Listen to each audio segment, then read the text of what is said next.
పర్యావరణ మానవాళి మనుగడకు హాని కలిగించే ప్లాస్టిక్ కాలుష్యం అంతం చేద్దామని జిల్లా కలెక్టర్ విజయేంద్ర బోయ్ అన్నారు. నిత్యం జీవితంలో ప్లాస్టిక్ వాడకం నిర్మూలించి పర్యావరణ కాలుష్య నివారణకు ప్రతి ఒక్కరూ తమ వంతుగా కృషి చేయాలని ఆమె తెలిపారు. గురువారం ప్రపంచ పర్యావరణ దినోత్సవం సందర్భంగా మయూరి పార్క్ వద్ద రహదారి వెంబడి ప్లాస్టిక్ వ్యర్థాలు తొలగించే డ్రైవ్లో జిల్లా కలెక్టర్ విజయేంద్ర బోయ్, స్థానిక సంస్థల అదనపు కలెక్టర్ శివేంద్ర ప్రతాప్, జిల్లా అధికారులు, విద్యార్థులు పాల్గొన్నారు.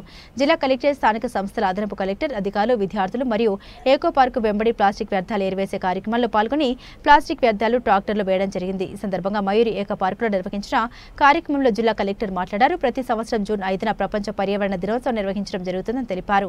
ఈ సంవత్సరం ప్లాస్టిక్ ను జయిద్దామనే థీమ్తో ప్రపంచ వ్యాప్తంగా పర్యావరణ దినోత్సవం నిర్వహిస్తున్నట్టు తెలిపారు. ప్రపంచ వ్యాప్తంగా ప్లాస్టిక్ కాలుష్యాన్ని అంతం చేయడానికి అనేక ప్రయత్నాలు జరుగుతున్నాయని తెలిపారు. ప్లాస్టిక్ కాలుష్యం పర్యావరణానికి, మన ఆరోగ్యానికి చాలా ప్రమాదకరమని, ప్లాస్టిక్ వినియోగం అంతం చేయాల్సిన అవసరం ఉందని తెలిపారు.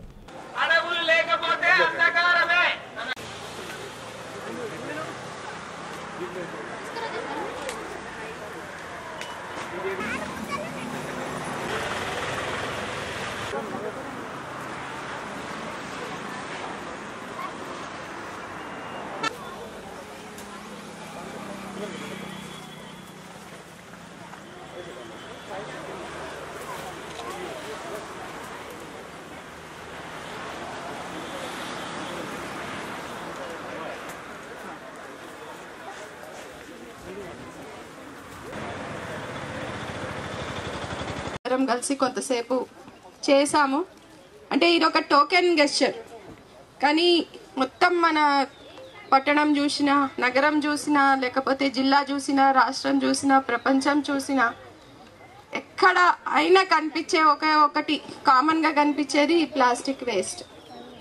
సో మనం చూస్తే ఎక్కడైనా, మీరు ఇప్పుడు ముందు పట్టణాలు అనుకునే వాళ్ళం, ఇప్పుడు గ్రామాల్లో, మారుమూల ప్రాంతాల్లో ఎక్కడికి వెళ్ళినా మీకు చూస్తే ఆ ప్లాస్టిక్ వేస్ట్, ఆ చెత్త, గార్బేజ్ అనేది ప్రతి చోట కనిపిస్తుంది. దీనివల్ల మొత్తం పొల్యూషన్ పెరగడమే కాదు, పొల్యూషన్ పెరిగితే, అందుకే మన మహబూబ్ నగర్లో కూడా ఈ మధ్యకాలంలో ఈ సింగిల్ యూజ్ ప్లాస్టిక్ మీద కొంత పని చేయడం మొదలుపెట్టారు. దీన్ని బాన్ చేయడం, తర్వాత ఆఫీసుల్లో కూడా ఈ సింగిల్ యూజ్ ప్లాస్టిక్ వాడకుండా చేయడం, ఇలాంటివన్నీ చేశారు. కానీ మీరు పిల్లలు ఎక్కువ మంది ఇక్కడ ఉన్నారు కాబట్టి మీరేం చేయాలి,